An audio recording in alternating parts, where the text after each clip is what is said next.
Okay students, आइए इस fourth number के क्वेश्चन को सोल्व करते हैं। इस क्वेश्चन में क्या बोला गया है, if HCF of 306 and 657 is 9 and then find LCM of 306 and 657।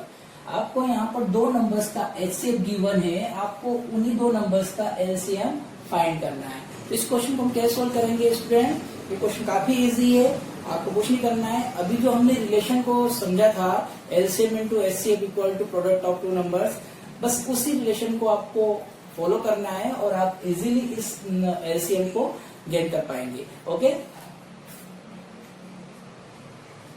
चलिए आइए इस क्वेश्चन सोल्व करते हैं। So at first we know that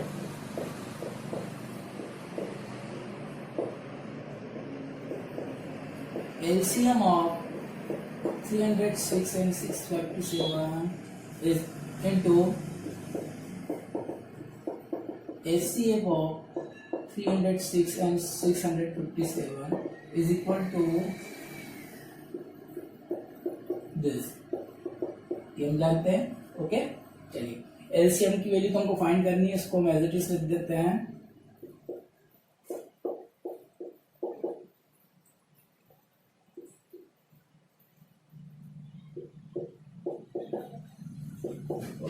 HCF की वैल्यू आपको गिवन है 9, इसलिए आप 9 रख दीजिए इनटू इसका प्रोडक्ट कीजिए, आपको मिलेगा 2 10 42। ओके, आप इसका प्रोडक्ट कीजिए, आपको ये नंबर मिलेगा। ओके, अब यहाँ पे आप क्या करेंगे, इस 9 को यहाँ से ट्रांसफर कीजिए लेफ्ट राइट साइड में, तो आपको मिल जाएगा LCM of 306 and 657 is equal to 242 by 9, which is equal to 9 to the 18, 2 9 to the 18, 3 9 to the 27, again 3 9 to the 27, and 27 7 9 8 the okay, so this is your final answer।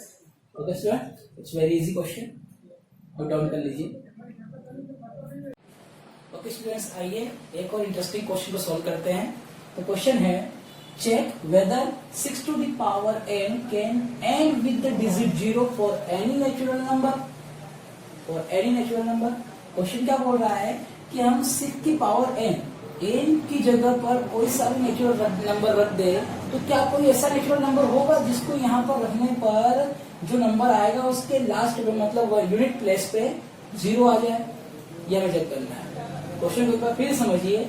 मान लीजिए आपकी n की जगह आपने 1 रखा, तो 6 की power 1 6, 6 to the power 2 means 36, 6 to the power 3 means 216। तो इस तरह से n की प्लेस पर अगर कोई सा भी नेचुरल नंबर रखेंगे तो क्या जो नंबर आएंगे आगे से उनमें यूनिट प्लेस पर 0 आ सकता है, ये हमें चेक करना है। ओके, चलिए इस क्वेश्चन को कैसे चेक करेंगे, आइए देखते हैं।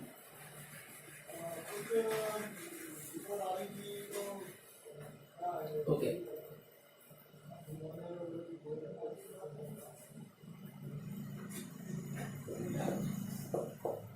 चलिए, if any number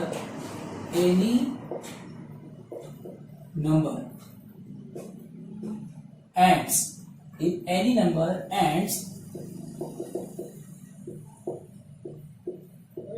with the digit 0, okay, अगर कोई भी नंबर 0 से एंड होता है, डेट मीन्स वो 10 से डिविजिबल होगा या नहीं होगा।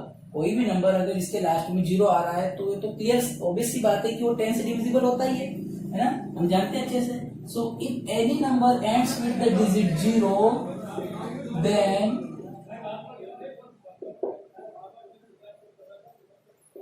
it should be divisible by 10।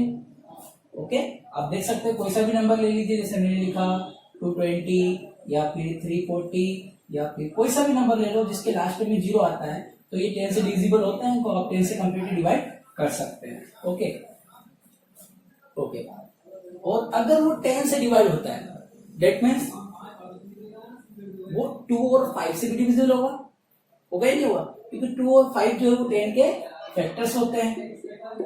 10 को हम 2 into 5 के फॉर्म में एक्सप्रेस कर सकते हैं। दैट मीन जो वैल्यू 10 से डिविजिबल है वो 2 और 5 से भी डिविजिबल होती है ना। तो हम क्या लिख सकते हैं, this implies that number is also divisible by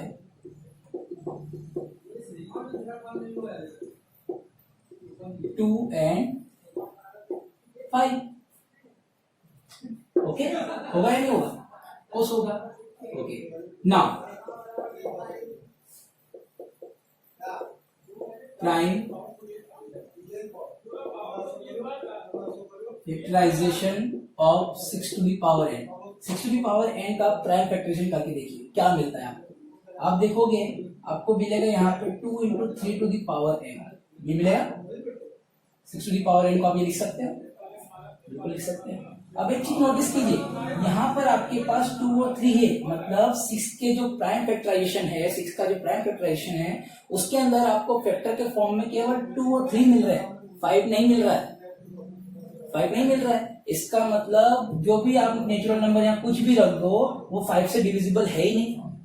तो 5 से डिविजिबल नहीं है, इसका मतलब वो 10 से भी डिविजिबल नहीं होगा, और 10 से भी डिविजिबल नहीं है इसका मतलब ऐसा कोई नंबर नहीं बनेगा। यहाँ n की जगह कोई सा भी नेचुरल नंबर आप रख दीजिए, उसको रखने पर वो ऐसा कोई नंबर नहीं आएगा जो 10 से डिविजिबल हो जाए या जिसके लास्ट में 0 आए। ओके स्टूडेंट, तो आइए देखते हैं थोड़ा सा और इसको नोट डाउन लिखते हैं, कैसे लिखेंगे।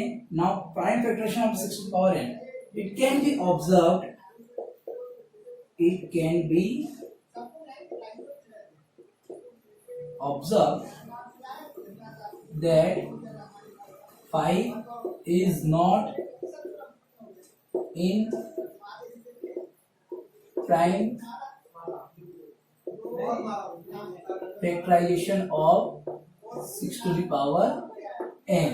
6 to the power n के जो प्राइम फैक्टराइजेशन है उसमें 5 नहीं है।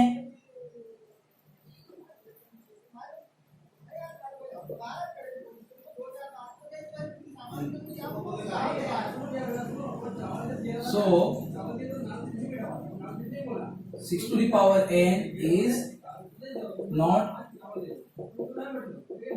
divisible by 5, and this implies that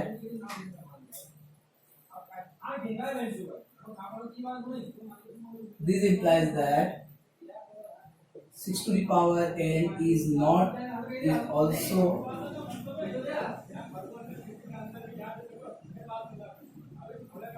is not divisible by 10। जो 5 से डिविजिबल नहीं हो सकता वो 10 से भी नहीं हो सकता। 6 to the power n is not divisible by 10, hence और जो 10 से डिविजिबल नहीं है इसका मतलब उसके लास्ट में 0 आता ही नहीं है ना। सो hence 6 to the power n cannot end with digit 0 for any natural number।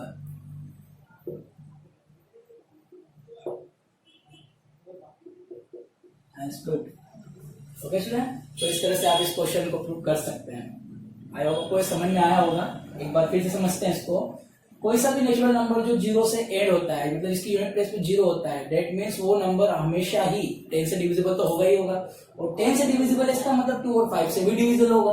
2 और 5 से डिविजिबल इसका मतलब 2 और 5 उसके फैक्टर होंगे। अब इसका प्राइम फैक्टराइजेशन करके देखिए, आपको 2 और 5 दोनों मिलते हैं क्या? नहीं, 2 आपको मिल रहा है, 5 नहीं मिल रहा है। 5 नहीं मिल रहा है इसका मतलब क्या है कि ये 5 से डिविजिबल नहीं है, और 5 से डिविजिबल नहीं है इसका मतलब वो 10 से भी डिविजिबल नहीं है, क्योंकि जो वैल्यू 10 से डिविजिबल होती है वो 5 से डिविजिबल होती ही है।